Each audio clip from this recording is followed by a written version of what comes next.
They Yeah. said, "No, don't worry about it. Do it at night." And I said, "Listen, I sleep at night. I don't work at night." But I found a consultation firm, as much people think that I'm actually coming to help them, it's the opposite. I see it as a puzzle. It's amazing, everything is changing now, and Yeah. also the way we advertise will be changing. And the idea everything is changing, is constantly changing, and we must adapt. If you believe in yourself and you have the ability, just go for it, and don't be afraid of challenges.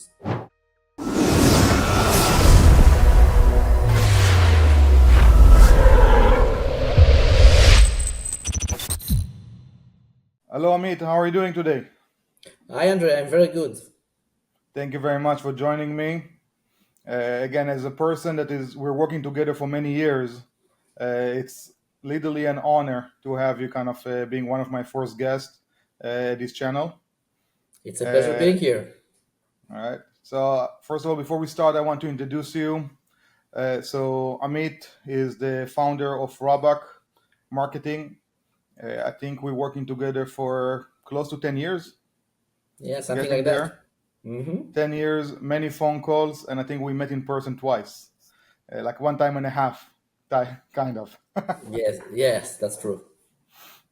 So I'll give you a few minutes to kind of introduce yourself, and then we're going to kind of dive in talking about our main subject for this conversation about paid marketing and what is the benefit and how to choose a proper vendor to work with your company.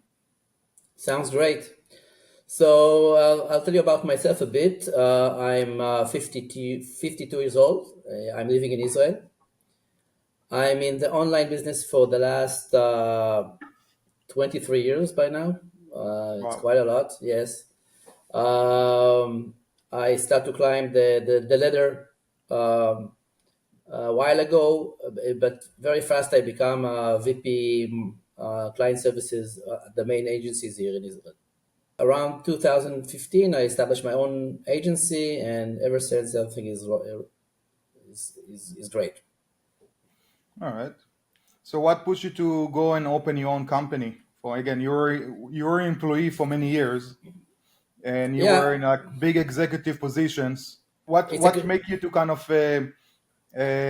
push you to make to that move? Yeah, Especially that again, I know you, but I'll share that you're a very pre-planned person. You're not a person that like to take challenges that are necessary or to kind of take risk. yeah. I know kind of from over the years, let's say a person like me that is exactly the opposite, all about the risk and all about taking challenges. Uh, I was stressing you out in a lot of my tactics. Well, first of all, it's a big dilemma, for any professional person to either to establish your own, comfort, and to work and get your salary, and you get your um, position, you got a car, you get a good salary, everything is settled down. But the idea is to get out of your convenient and start doing the extra effort for the next thing. One day I got a phone call from two guys living in the States, and they said, "Listen, we heard about you and we want to work with you." And then I immediately say, "Listen, I work for a agency, Yeah, so join to us, and would take you as a client," and say, "No, we want to get you, to have you." So I said, "Listen, I cannot do both." They yeah, said, "No, don't worry about it. Do it at night." And I said, "Listen, I sleep at night. I don't work at night." So taking it fast forward, when I opened their account and I realized that it's a huge account, that was actually my opportunity to do the transfer from being employee to independent person, yeah. because it was big enough not to negatively affect my way of life, my lifestyle. And I took the step. It was one client, eventually turned to two clients, and then it started to grow and grow. And today I'm in a all different place. So pretty much, you saw the opportunity, you saw a door opening for you, and you just ran through it. And in a way that Exactly. is actually fitting the name of your company, you went in Rabak. That Yes. Rabak, kind of in the Israeli slang, it's something we use in the army, saying like, Yes. give you all 100%, like don't think twice, like don't think about, don't be fearless. Sorry, don't Yeah. don't fear, just be fearless and just go ahead head first, pretty much jump Yes. in. If you believe in yourself and you have the ability, just go for it, and don't be afraid of challenges. You were right about me dislike risks, but you have to follow your guts and follow your instincts, Hmm. and take the opportunity to to make changes. Okay, Yeah, I had a good opportunity. and I want to kind of again also clear the statement I mentioned earlier when I said Hmm. about you're not a person that like to take risk. I see kind of in the, if we're looking at risk in general, there is Hmm. different type of risk. You have calculated risks that you know that you have a high percentage of 50 or more percent to succeed. You Hmm. have confident risk that yes, I know that all the odds is against me, but I know exactly that I can make it happen. Hmm. So it's technically it's a risk for someone else. It's not a risk for me. And I think that was the case in your case over here. Well, Uh, yeah. Listen, I knew where I'm standing. I know my abilities, and I definitely knew I can handle it. Okay. yeah, uh, it's not being me by myself. I have a family, and you have obligations, when you want to when you want to make a change, you have to make sure that you're not screwing everything. You need to make sure that again, a you, lot of business owners lost their families because one, they took uncalculated risks. They were not capable to do it, or they didn't had a plan B if the risk will fail. yes. I always tell kind of when I speak with my wife, also when I speak with my oldest son, Hmm. and we kind of speak about it. And if my son tell me like, how did you know that you want to get into this business or into that business and everything? I told him like, to be honest, I never planned it. Same way, like a lot of people that now I consult, part of the kind of the consultation firm that I have, that kind of brought me over the years to kind of get into that business. I never thought that I'll be dealing with consulting other businesses and people, and kind of to help them to kind of work on themselves.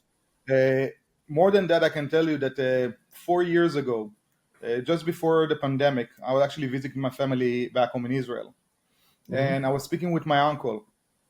And my uncle is a programmer and a musician, Hmm. and he decided kind of he did a huge change in his kind of way of life because he went to a seminar and he got a mentor, and he moved to the also to the paid marketing but on Facebook side.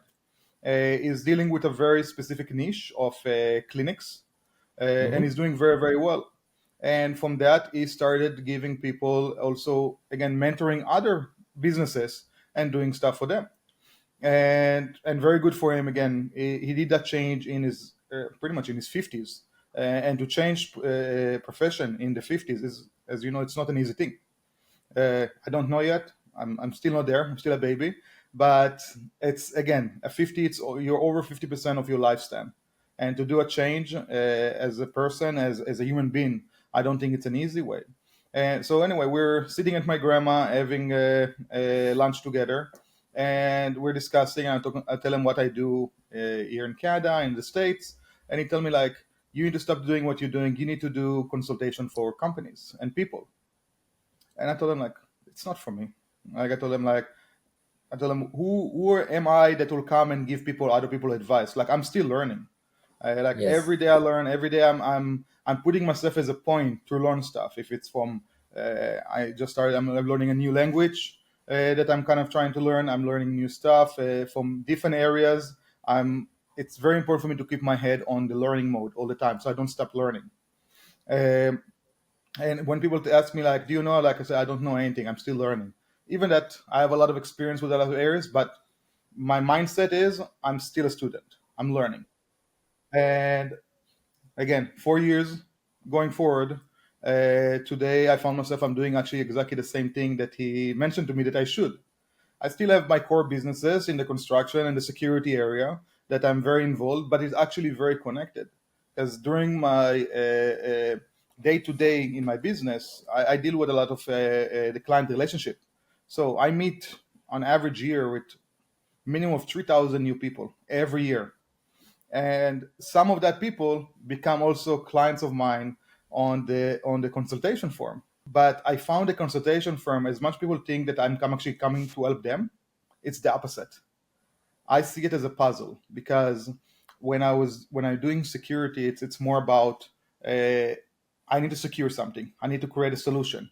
When you need to create a solution now for a problem a business has, it's much more deeper. Like you deal with the heart of the business and the different point of view of people. And kind of this is kind of where I want to go on this conversation today. We kind of sidetrack about paid marketing, and kind of what is paid marketing, is also called PPC. Mhm. What is the importance of it, and how do you think that paid marketing is different than let's say doing an SEO for a business, for example? Okay, basically,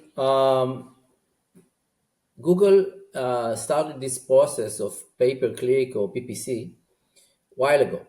It Mm-hmm. was very intuitive when they started with it, because up to then, the entire advertising industry was based on impressions. Someone saw you, Yeah, someone saw your ad, saw your message, and then they took it one step forward and said, "Listen, we don't know if someone really actually saw your ad. Yes, it was in front of his eyes, but did he actually saw it?"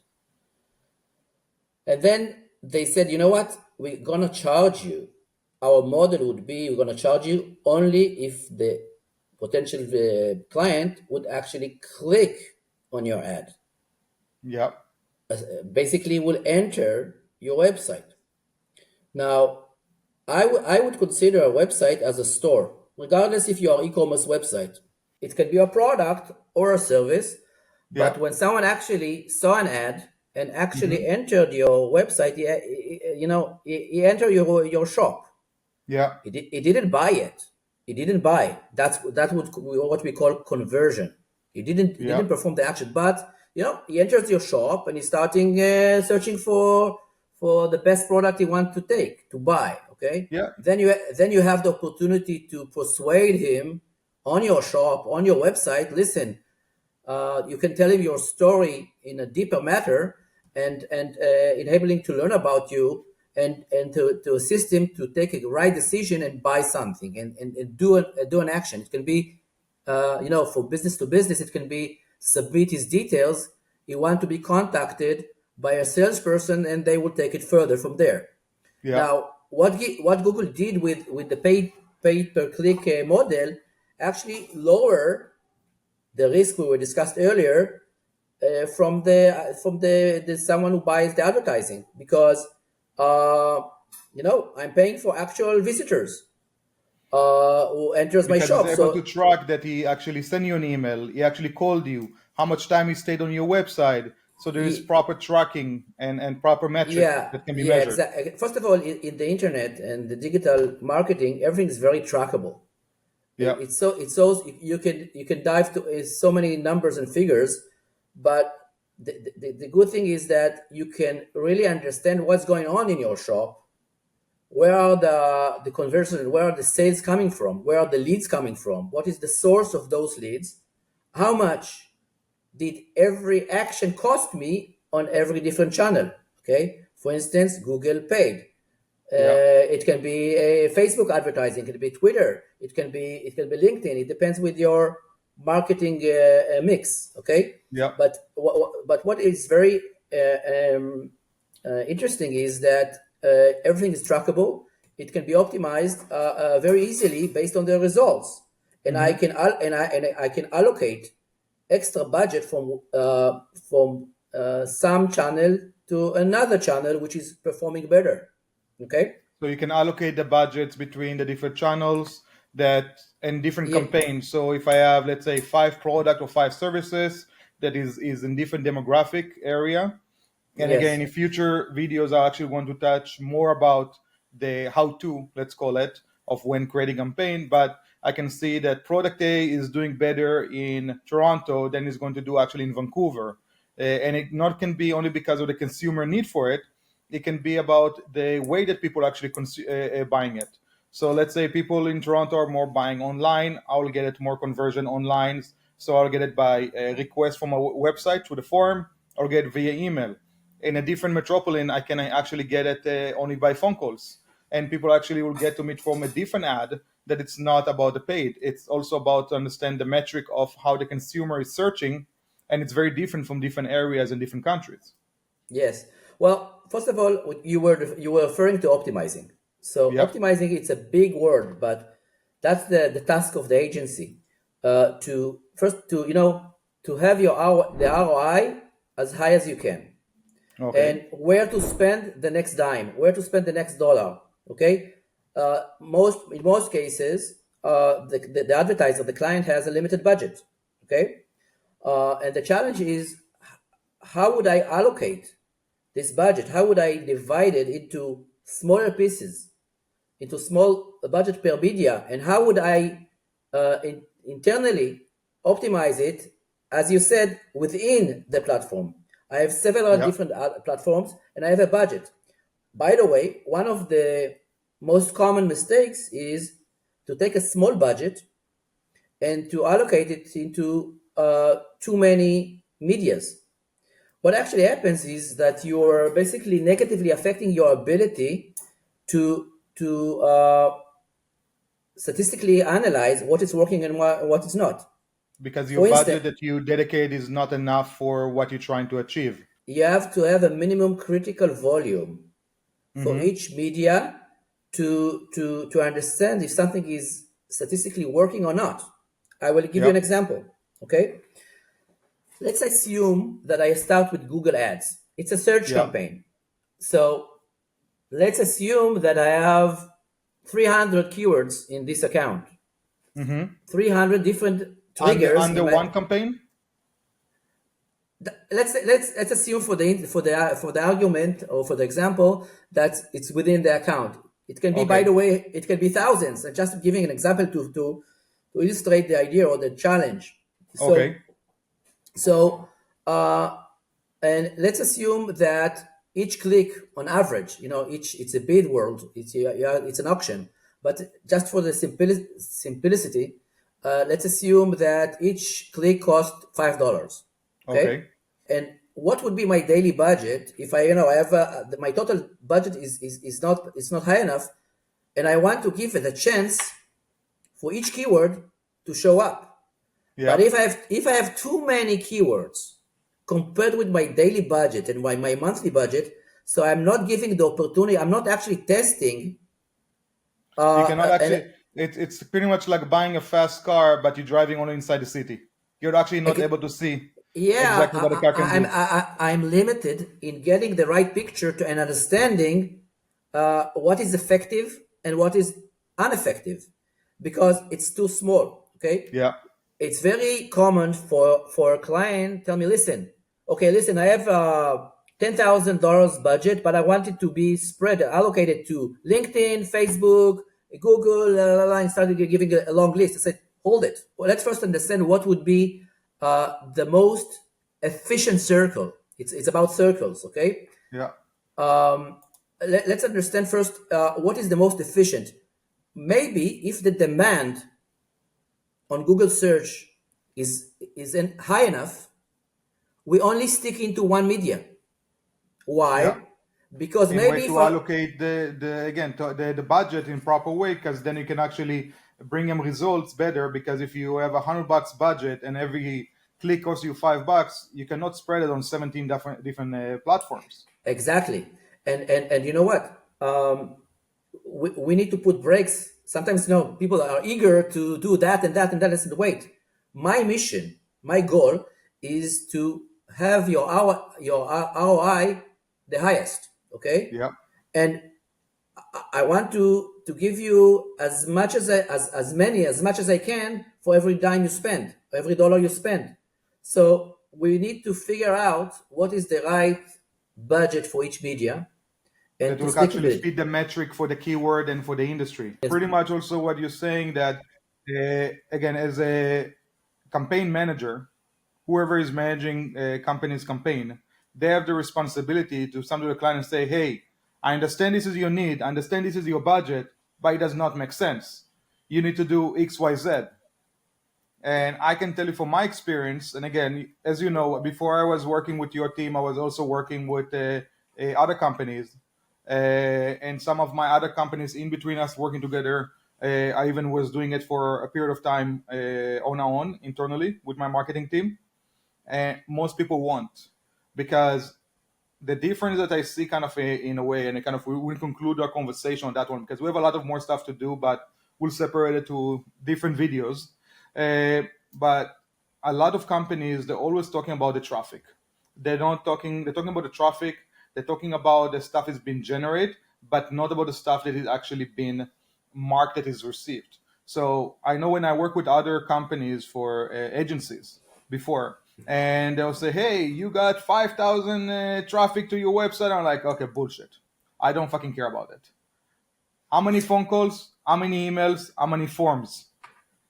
Not yet. Again, I'm not done here. And from here, I will have, let's say, 3% that is spam, or what we call them garbage leads, unrelated to me. Someone that called me for tech support, let's say for a product I don't do. I bought a Sony TV because some people don't know how to search in Google. So they think if they put TV and the first one is appear on the first, it's the company that bought a TV 15 years ago. We Yes. still have that challenge. You have that leads that coming. Now, me as the business owner need to come back to the agency and say, hey, the lead that came from here is not relevant to me. Please make sure that stuff like that won't come.